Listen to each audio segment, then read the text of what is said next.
Hello every one. So നമ്മളിന്ന് positive wellbeing focus on optimism എന്നുള്ള ടോപ്പിക്കാണ്. അതായത് അഡ്വാൻസ് സോഷ്യൽ സൈക്കോളജിയിലെ ടോപ്പിക്കാണ് നമ്മൾ ഡിസ്കസ് ചെയ്യാൻ പോകുന്നത്. So positive wellbeing focus on optimism ഒരു ഇൻട്രൊഡക്ഷൻ പറയുകയാണെന്നുണ്ടെങ്കിൽ പോസിറ്റീവ് വെൽബീയിങ് എന്ന് പറഞ്ഞു കഴിഞ്ഞാൽ എന്താണ്, ഒരു ഒപ്റ്റിമൽ അഡ്ജസ്റ്റ്മെൻ്റ് ആണ് ടു ലൈഫ് ആൻഡ് ഒരു പോസിറ്റീവ് മെൻറ്റൽ ഹെൽത്തിനെയാണ് നമ്മൾ പോസിറ്റീവ് വെൽബീയിങ് എന്ന് പറയുന്നത്. അതല്ലാതെ നമുക്ക് ആബ്സെൻസ് ഓഫ് സൈക്കോളജിക്കൽ ഡിസ്ട്രെസ് എന്നുള്ളത് പറയുന്നൊന്നുമല്ല. ഒരു പോസിറ്റീവായിട്ടുള്ള ഫങ്ഷനിങ്, അതുപോലെ റെസീലിയൻസ്, ലൈഫ് സാറ്റിസ്ഫാക്ഷൻ, ഒരു എഫക്റ്റീവ് കോപ്പിങ്ങിനെയൊക്കെയാണ് നമ്മൾ എന്ത് പറയുന്നത്, പോസിറ്റീവ് വെൽബീയിങ് എന്ന് പറയുന്നത്.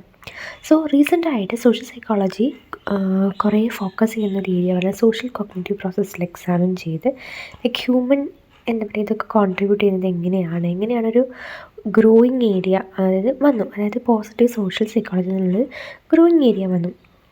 ഇവിടെ സോഷ്യൽ സൈക്കോളജിസ്റ്റ് സോഷ്യൽ കോഗ്നിറ്റീവ് പ്രോസസ്സിനെ എക്സാം ചെയ്തു, എങ്ങനെയാണ് ഹ്യൂമൻ ഫ്ലറിഷ് ചെയ്യുന്നത് എന്നതിനെ കോൺട്രിബ്യൂട്ട് ചെയ്തിട്ടാണ് എന്ത് പോസിറ്റീവ് സോഷ്യൽ സൈക്കോളജി വന്നത്. Positive psychology focuses on understanding how believes, expectation and social interaction help individuals thrive, grow and maintain psychological wellbeing. അപ്പോൾ എങ്ങനെയാണ് ഇത് മെയിൻലി ഫോക്കസ് ചെയ്യുന്നത് അണ്ടർസ്റ്റാൻഡിങ് ഹൗ, എങ്ങനെയാണ് believes, expectations and social interactions ഒരു ഇൻഡിവിജ്വലിന് grow ചെയ്യാനും thrive ചെയ്യാനും ഒരു സൈക്കോളജിക്കൽ വെൽബീയിങ് മെയിൻറ്റെയിൻ ചെയ്യാനും ഹെൽപ്പ് ചെയ്യുന്നത് എന്നുള്ളതാണ്. So one of the most important construct studied in this field is optimism. So ഈ ഒരു ഫീൽഡിൽ ഈ ഒരു ഇമ്പോർട്ടൻ്റ് ആയിട്ടുള്ളൊരു കൺസ്ട്രക്റ്റ് ഇവിടെ പഠിച്ചത് എന്താണ്, ഒപ്റ്റിമിസം എന്ന് പറയുന്ന ഒരു കോൺസെപ്റ്റാണ്. So optimism in positive social psychology എന്നാണ് നമുക്ക് നോക്കാം. Optimism is defined as the general belief that positive outcomes are more likely to occur in future. Optimism എന്ന് പറഞ്ഞാൽ എന്താ, ഫ്യൂച്ചറിൽ പോസിറ്റീവായിട്ടുള്ള കാര്യങ്ങളെ നമുക്ക് നടക്കൂ എന്നുള്ളതിൻ്റെ ഒരു ബിലീഫിനെയാണ് നമ്മൾ ഒപ്റ്റിമിസം എന്ന് പറയുന്നത്. So optimistic individual believe that desirable goals, അതായത് നമ്മുടെ അക്കാഡമിക് സക്സസ് ആയിരിക്കാം, കരിയർ അച്ചീവ്മെൻറ്റ്സ് ആയിരിക്കാം, മേ ബി ഗുഡ് ഹെൽത്ത് ആയിരിക്കാം, ഇതൊക്കെ കിട്ടുമെന്നുള്ള ഒരു ഇൻഡിവിജ്വലിൻ്റെ ബിലീഫിനെയാണ് നമ്മൾ എന്ത് പറയുന്നത്, ഒപ്റ്റിമിസം എന്ന് പറയുന്നത്. ദിസ് ബിലീവ് ഹാസ് ഒരു സ്ട്രോങ് ആയിട്ടുള്ളൊരു മോട്ടിവേഷണൽ വാല്യൂ ഉണ്ട് ഈ ഒരു ബിലീഫിന്. And it encourages individual to invest their effort, അവരുടെ എഫേർട്ട് അതിലോട്ട് ഇൻവെസ്റ്റ് ചെയ്യാനും പെർസിസ്റ്റൻ്റ് ആയിട്ടുള്ള ഒബ്സ്റ്റക്കിൾസ് അവർക്ക് ഫേസ് ചെയ്യാനും ഒക്കെ ഉള്ള ഒരു എൻകറേജ്മെൻറ്റ്സോ അതിൽ നിന്ന് കിട്ടും. ബട്ട് ഇൻ കോൺട്രാസ്റ്റ് ഒപ്റ്റിമിസം നമ്മൾ പറഞ്ഞു. സോ ഇൻ കോൺട്രാസ്റ്റ് വരുമ്പോൾ പെസിമിസം എന്ന് പറയുന്ന സമയത്ത് ഒരു നെഗറ്റീവ് ഔട്ട്കം എക്സ്പെക്റ്റൻസിയാണ് അവിടെ വരുന്നത്. So they doubt their self, അവർക്ക് ലൈക്ക് ചാൻസസ് ഓഫ് സക്സസിനെ അതുപോലെ ഒരു എഫേർട്ട് എടുക്കാനൊക്കെ അവർക്ക് എന്താ പറയുക ഒരു ബുദ്ധിമുട്ടുണ്ടായിരിക്കും, because they doubt their selves. അപ്പോൾ അവർക്ക് ആസ് എ റിസൾട്ട് എന്താണ്, ഒരു നെഗറ്റീവായിട്ടുള്ളൊരു എക്സ്പെക്റ്റേഷനാണ് അവിടെ ഉണ്ടാവുന്നത്. അതായത് നമ്മൾ എന്ത് ചെയ്താലും ഒന്നും നടക്കില്ല എന്നുള്ളതായിരിക്കും ഒരു പെസിമിസ്റ്റിക് അപ്രോച്ച് വരാം. സോ അവിടെ എന്താണ്, ഒരു മോട്ടിവേഷൻ റെഡ്യൂസ് ചെയ്യും, ദെയർ ആഫ്റ്റർ നമ്മുടെ പെർഫോമൻസ് ഡിക്രീസ് ചെയ്യും എന്നാണ് പറയുന്നത്. പിന്നെ വരുന്നത് optimism and the self fulfilling prophecy. One of the key principle explaining the effect of optimism and pessimism is the self-fulfilling prophecy. അതായത് പെസിമിസം ഒപ്റ്റിമിസം എക്സ്പ്ലെയിൻ ചെയ്യുന്ന ഒരു കീ പ്രിൻസിപ്പിളാണ് സെൽഫ് ഫുൾഫില്ലിംഗ് പ്രൊഫസി എന്ന് പറയുന്നത്. According to this principle belief influence behaviour, നമ്മുടെ ബിലീഫാണ് ബിഹേവിയറിനെ influence ചെയ്യുന്നതാണ് സെൽഫ് ഫുൾഫില്ലിംഗ് പ്രൊഫസിയിൽ പറയുന്നത്. Which in turn affects outcome, അതുവഴിയാണ് നമുക്ക് എന്ത് കിട്ടുന്നത്, ഔട്ട്കം കിട്ടുന്നത്. അപ്പോൾ നമുക്കൊരു ഒപ്റ്റിമിസ്റ്റിൻ്റെയും അതുപോലെ പെസിമിസ്റ്റിൻ്റെയും എന്ത് കാണാം, ഒരു ബിഹേവിയറും ബിലീഫും കാണാം. ഒപ്റ്റിമിസ്റ്റിക് എക്സ്പെക്ട് സക്സസ് അല്ലേ, ഒപ്റ്റിമിസ്റ്റിക് എന്ന് പറഞ്ഞാൽ സക്സസിനെ എക്സ്പെക്റ്റ് ചെയ്യും, take constructive goal directed actions എടുക്കും, അതായത് അവരുടെ ബിലീഫ് എന്താ, സക്സസ് ആവുന്നതാണ്. സോ ദേ ടേക്ക് കൺസ്ട്രക്റ്റീവ് ആയിട്ടുള്ള ഗോൾ ഡയറക്റ്റഡ് ആയിട്ടുള്ള ആക്ഷൻസ് എടുക്കും. സോ അവരുടെ ചാൻസസ് ഓഫ് സക്സസ് അവിടെ ഇൻക്രീസ് ചെയ്യും. At the same time pessimist എന്താണ്, എന്ത് ചെയ്താലും ഫെയിലിയർ ആവും എന്നുള്ളൊരു പെസിമിസ്റ്റിക് ആറ്റിറ്റ്യൂഡ്, അതായത് നെഗറ്റീവ് എക്സ്പെക്റ്റൻസിയാണ് അവിടെ വരുന്നത്. നെഗറ്റീവ് എക്സ്പെക്റ്റൻസി അവർ കാണിക്കും.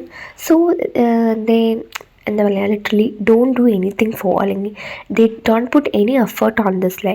സോ അങ്ങനെ നിൽക്കുന്ന സമയത്ത് അല്ലെങ്കിൽ they withhold their effort or give up, അപ്പോൾ എന്താ, increases the chances of failure there. അവർക്ക് അവിടെ ചാൻസസ് ഓഫ് ഫെയിലിയറിനാണ് കൂടുതൽ എന്തുണ്ടാവുക, ഇൻക്രീസ് ഉണ്ടാവുക. അതായത് ചാൻസ് അവിടെ സക്സസിന് ചാൻസസ് വളരെ കുറവായിരിക്കും അവിടെ. ഒരു എക്സാമ്പിൾ നോക്കുകയാണെങ്കിൽ, student who believes I can improve my grades is more likely to study regularly and seek help thereby improving performance. അതായത് ഒരു കുട്ടിക്കും സ്റ്റുഡൻറ്റിന് ഗ്രേഡ്സ് ഇംപ്രൂവ് ചെയ്യണമെന്ന് വിചാരിച്ചു, and she believes that she will improve in her performance എന്ന് വിചാരിച്ച് കഴിഞ്ഞ് കഴിഞ്ഞാൽ ആ കുട്ടി എന്ത് ചെയ്യും, study regularly and seek help. So അതുകൊണ്ട് തന്നെ ഒരു ഇംപ്രൂവിങ് പെർഫോമൻസ് അവിടെ കാണിക്കും. And a student who believes I will fail anyway എന്ന് വിചാരിക്കുന്ന കുട്ടിയാണെങ്കിലോ, they avoid studying and lead to poor results എന്നാണ്. ഇനി വരുന്നത് തിയറീസ് ആണ്. Theories that explains optimism and pessimism. The first theory is Carver and സ്കീയേഴ്സിൻ്റെ എക്സ്പെക്റ്റൻസി തിയറിയാണ്. അപ്പോൾ കാർവർ ആൻഡ് സ്കീയേഴ്സിൻ്റെ എക്സ്പെക്റ്റൻസി തിയറി പറയുന്നത് it is proposed in 2009. It's based on the expectancy about future goal attainments. അത് ഈ ഒരു theory എന്നിൽ നിന്നാണ് എക്സ്പെക്റ്റൻസി അബൌട്ട് ഫ്യൂച്ചർ ഗോൾ കിട്ടുന്നതിനനുസരിച്ചിട്ടാണ് ഈ ഒരു തിയറി എക്സ്പ്ലെയിൻ ചെയ്തിട്ടുള്ളത്. According to them, Carver and Skier, according to them, human behavior is goal-directed. ഒരു ഗോൾ ഡിറക്റ്റഡ് ആണ് human behaviour, and individuals differ in how they believe their goals will be achieved. അപ്പം ഓരോ ഇൻഡിവിജ്വലിനും ഓരോ ബിലീഫാണ് എത്രത്തോളം ആ ഒരു individual ആ ഒരു ഗോൾ അച്ചീവ് ചെയ്യും എന്നുള്ളത്. So they distinguish between two types of goals, approach goals and avoidance goals. Approach goals എന്ന് പറഞ്ഞു കഴിഞ്ഞാൽ things we want to happen. Approach goal എന്ന് പറഞ്ഞാൽ നമുക്ക് അത് നടക്കണം എന്ന് ഉള്ള ഗോൾസ് തന്നെയാണ് നമ്മൾ അപ്രോച്ച് ഗോൾസ് എന്ന് പറയുന്നത്, such as happiness and success like that. And avoidance goal എന്ന് പറയുന്നത് things we want to prevent അല്ലെങ്കിൽ അവോയ്ഡ്, അത് നടക്കരുത് എന്ന് വയ്ക്കുന്ന. So which may be failure, illness kind of. ഇതാണ് 2 types of ഗോൾസ് പറഞ്ഞിട്ടുള്ളത്. ഇനി optimist believe that positive outcomes are likely, negative outcomes are unlikely. ഒപ്റ്റിമിസ്റ്റും ബിലീവ് ചെയ്യുന്നത് പോസിറ്റീവ് ഔട്ട്കംസ് വരും, നെഗറ്റീവ് ഔട്ട്കംസ് വരില്ല, അത് അൺലൈക്ലി ആയിട്ടാണ് വരുള്ളൂ എന്നുള്ളത്. As a result optimist persist in their effort even when facing difficulties, whereas pessimists are more likely to disengage. So അങ്ങനെ വരുന്ന സമയത്ത് ഒപ്റ്റിമിസ്റ്റ് എന്ത് ചെയ്യും, എന്ത് ചലഞ്ചസ് വന്നാലും എഫേർട്സ് എടുക്കാൻ അവർ റെഡി ആയിരിക്കും. They are ready to face any difficulties or any challenges in their life. But at the same time, the pessimists are more likely to disengage when there is some kind of obstacles or some kind of difficulties came. So ഒരു example പറയുകയാണെങ്കിൽ, optimist employee believes promotion is possible and work consistently, but while a pessimist employee believes effort is useless and reduce involvement. So ഒരു optimist employee എന്ത് ചെയ്യും, they believe that he or she get a promotion, so the working hours and he works consistently, or he or she works consistently, and there are the chances of getting a promotion. At the same time, a pessimist employee believes the effort is useless, so they reduces the involvement, and which leads to the decrease in the chances of getting a promotion. അപ്പോൾ ഇതാണ് first theory, Carver and സ്കിയേഴ്സിൻ്റെ expectancy തിയറിയാണ്. And the next theory സെലിഗ്മാൻ്റെ learned optimism തിയറിയാണ്. Martin Seligman's learned optimism theory, he put forward this theory on 2011, explains optimism in terms of causal attribution. Causal attribution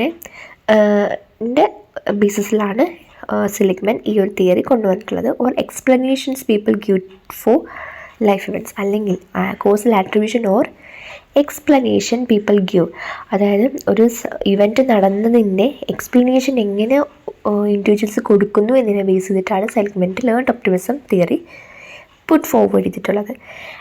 And the attribution means an attribution is an interference about why something happened. എന്തുകൊണ്ടാണ് ഒരു സംഭവം നടന്നത് എന്നുള്ളതിനൊരു ഇൻ്റർഫറൻസിനെയാണ് നമ്മൾ attribution എന്ന് പറയുന്നത്. And Seligman identify 3 dimensions of attribution: internal versus external attribution, stable versus unstable attribution, and global versus pessimism. Attribution. Internal versus external attribution. Internal attribution എന്ന് പറഞ്ഞു കഴിഞ്ഞാൽ causes lies within the self. ഒരു സംഭവം നടന്നു കഴിഞ്ഞാൽ അതിൻ്റെ അക്കൗണ്ടബിലിറ്റി ലൈക്ക് അത് self കാരണമാണ് എന്ന് പറയുന്നതാണ് ഇൻറ്റേർണൽ ആട്രിബ്യൂഷൻ. എക്സ്റ്റേർണൽ ആട്രിബ്യൂഷൻ എന്ന് പറഞ്ഞു കഴിഞ്ഞാൽ എനിക്ക് ലക്കുള്ളതൊന്നും കിട്ടിയതാ എന്ന് പറയുന്ന ഒരു കൈൻഡ് ഓഫ് സംഭവമാണ്. അതായത് എക്സ്റ്റേർണലി നമ്മൾ കൊടുക്കും. അതാണ് ആട്രിബ്യൂഷനിൽ പറയുന്നത്, ലൈക്ക് ഇൻറ്റേർണൽ വേഴ്സസ് എക്സ്റ്റേർണൽ പറയുന്നത്. So optimist always believes in internal attribution. അതായത് പോസിറ്റീവ് ഇവൻറ്റ്സ് നടക്കുന്നത് നമ്മളാണെന്നും ലൈക്ക് നെഗറ്റീവ് ഇവൻറ്റ്സ് ഉണ്ടായത് എക്സ്റ്റേർണലി അവർ ആട്രിബ്യൂട്ട് ചെയ്യുന്നതാണ് പറയുന്നത് ഒപ്റ്റിമിസ്റ്റിക്. ഇനി സ്റ്റേബിൾ വേഴ്സസ് അൺസ്റ്റേബിൾ. സ്റ്റേബിൾ എന്ന് പറഞ്ഞു കഴിഞ്ഞാൽ ദ കോസ് ഈസ് പെർമനൻറ്റ് എന്ന് നമ്മൾ, അതായത് ഇതിൻ്റെ ഒരു കാരണം എന്ന് പറയുന്നത് പെർമനൻ്റ് ആണ്, it will change. Unstable attribution എന്ന് പറഞ്ഞു കഴിഞ്ഞാൽ അത് ടെമ്പററി ആണ് എന്നുള്ളതാണ്. So stable ആട്രിബ്യൂഷനിൽ optimistic stable attributions ആണ് ലൈക്ക് പോസിറ്റീവ് ഔട്ട്കംസ് ഉണ്ടെങ്കിൽ എടുക്കുന്ന. അൺസ്റ്റേബിൾ ആട്രിബ്യൂഷൻസ് ആണ് നെഗറ്റീവ് ഔട്ട്കംസ്. അതൊരു എക്സാമ്പിൾ തോറ്റുപോയി എന്ന് വിചാരിക്കുക, വി ഹാവ് അനദർ ചാൻസ് എന്നാണ് എന്ന് പറയും ഒരു ഒപ്റ്റിമിസ്റ്റിക് എടുക്കുന്നത്. പക്ഷേ ഒരു പെസിമിസ്റ്റിക് ആണ്, ഞാൻ എത്ര പഠിച്ചിട്ടും കാര്യമില്ല, ഞാൻ പൊട്ടും എന്നുള്ളതാണ് ഒരു പെസിമിസ്റ്റിക് വ്യൂവിൽ നമ്മൾ എടുക്കുന്നത്. ആൻഡ് ലൈക്ക് അപ്പോൾ എന്താ പറയുക, നമ്മൾ ഒപ്റ്റിമിസ്റ്റ് ആം ക്യാപ്പബിൾ എന്ന് പറയുന്ന സെയിം ടൈം ഫെയിലിയേഴ്സ് ഉണ്ടായത് I didn't prepare well this time, I can do it better next time എന്ന് പറയുന്നതാണ് ഒരു ഒപ്റ്റിമിസ്റ്റിക് എടുക്കുന്നത്. വേറെസ് പെസിമിസ്റ്റിക് എടുക്കുന്നത് എന്താ, ഇനി എനിക്ക് എത്ര പ്രിപ്പയർ ചെയ്തിട്ടും കാര്യമില്ല, ഐ ഡു മൈ ബെസ്റ്റ്, ഇനി ഞാൻ പ്രിപ്പയർ ചെയ്ത് കാര്യമില്ല എന്നുള്ള രീതിക്കാണ് പെസിമിസ്റ്റ് സേ. ഇനി global versus specific. Global attribution എന്ന് പറഞ്ഞു കഴിഞ്ഞാൽ the cause effect many areas of life. Specific attribution എന്ന് പറഞ്ഞു കഴിഞ്ഞാൽ cause is limited to one situation. Global attribution എന്ന് പറഞ്ഞാൽ ഇതിന് കാരണം ലൈക്ക് കുറേ സംഭവങ്ങളാണ് ഇതിന് കാരണമെന്ന് പറയുന്നതിനും. സ്പെസിഫിക് ആട്രിബ്യൂഷൻ എന്ന് പറഞ്ഞു കഴിഞ്ഞാൽ which is limited to one situation, ഒരൊറ്റ കാരണം കൊണ്ടാണ് എന്ന് പറയുന്നതും. അപ്പം എനിക്ക് എല്ലാ സബ്ജക്റ്റും ഞാൻ പഠിക്കുന്നത് കൊണ്ടാണ് ഐ ആം ദി ടോപ്പർ. പക്ഷെ ഒരു സബ്ജക്റ്റ് മാത്രം മേ ബി ഫെയിലായിട്ടുണ്ടെങ്കിൽ ആ ഒരു സബ്ജക്റ്റ് മാത്രമല്ലേ ഉള്ളൂ എന്ന് പറയുന്നതാണ് സ്പെസിഫിക് ആട്രിബ്യൂഷൻ എന്ന് പറയുന്നത്. ബാക്കി എല്ലാത്തിലും എനിക്ക് മാർക്കുണ്ടല്ലോ, അങ്ങനെ ആട്രിബ്യൂട്ട് ചെയ്യുന്നതാണ്. സോ നമ്മുടെ optimist believe that global attribution for good events and specific attribution for bad events. Okay, then explanatory styles. നമുക്ക് പോസിറ്റീവ് എക്സ്പ്ലനേറ്ററി സ്റ്റൈലുണ്ട് ആൻഡ് നെഗറ്റീവ് എക്സ്പ്ലനേറ്ററി സ്റ്റൈലുണ്ട്, or it can be say like optimistic explanatory style and pessimistic explanatory style. The name itself we can know that what is inside it. Like consistent pattern in how people explain events are called explanatory style. എങ്ങനെയാണ് consistent pattern of people explain, ഒരു ഇവൻറ്റിനെ എങ്ങനെ explain ചെയ്യുന്നു consistently like people എന്നുള്ളതിനാണ് നമ്മളെന്ന് പറയുന്നത് explanatory style എന്ന് പറയുന്നത്. Optimistic explanatory style എന്ന് പറയുന്നത് എങ്ങനെയായിരിക്കും, internal stable and global attributions ആയിരിക്കും അവർക്ക് പോസിറ്റീവ് ഇവൻറ്റ്സിന്, while external unstable and specific attributions ആയിരിക്കും അവർക്ക് നെഗറ്റീവ് ഇവൻറ്റ്സിന് ഉണ്ടാകുന്നത്. ഇനി പെസിമിസ്റ്റിക് ആണെന്നുണ്ടെങ്കിലോ external unstable and specific attributions ആയിരിക്കും അവർക്ക് പോസിറ്റീവ് ഇവൻറ്റ്സിന് ഉണ്ടാകുന്നത്, internal stable and global attributions ആയിരിക്കും അവർക്ക് നെഗറ്റീവ് ആയിട്ടുള്ള ഇവൻറ്റ്സിന് ഉണ്ടാകുന്നത്. നേരെ ഓപ്പോസിറ്റ് ആയിട്ടുള്ള കാര്യങ്ങൾ. ഇനി ബെനിഫിറ്റ്സ് ഓഫ് ഒപ്റ്റിമിസം. നമുക്ക് ഒപ്റ്റിമിസത്തിൻ്റെ ബെനിഫിറ്റ്സ് എന്തൊക്കെയാണ്? Research shows that an optimistic explanatory style is associated with better mental and emotional health, improved physical health and recovery, higher academic and work performance, greater relationship satisfaction, effective coping with stress and adversity. പിന്നെ optimistic are more resilient and show greater persistence in achieving life goals. അപ്പം എന്താ main ഒരു ഇതെന്ന് പറഞ്ഞു കഴിഞ്ഞാൽ better ആയിട്ടുള്ള mental and emotional health ഉണ്ടാവും, അതുപോലെ ഫിസിക്കൽ ഹെൽത്ത് റിക്കവറി ഇമ്പ്രൂവ് ആവും, academic and work performance increase ചെയ്യും, അതുപോലെ ഒരു ഗ്രേറ്റർ റിലേഷൻഷിപ്പ് സാറ്റിസ്ഫാക്ഷൻ ഉണ്ടാവും, ആൻഡ് ഇഫക്റ്റീവ് കോപ്പിങ്ങും സ്ട്രെസ് ആൻഡ് അഡ്വേഴ്സിറ്റി നമുക്കുണ്ടായിരിക്കും. ഇതിൽ ഇൻ്റർവെൻഷൻ എന്ന് പറയുമ്പോൾ ആട്രിബ്യൂഷൻ റീട്രെയിനിങ് ആണ്. social psychologists have developing attribution retraining intervention to increase optimism. These intervention involves an attribution in retraining interventions. These interventions involve identifying maladaptive attributions. First, they identify what are the pessimistic attributions or the maladaptive attributions, then disputing irrational beliefs. Then after, they dispute the irrational beliefs in ourselves and replacing them with the adaptive optimistic explanations.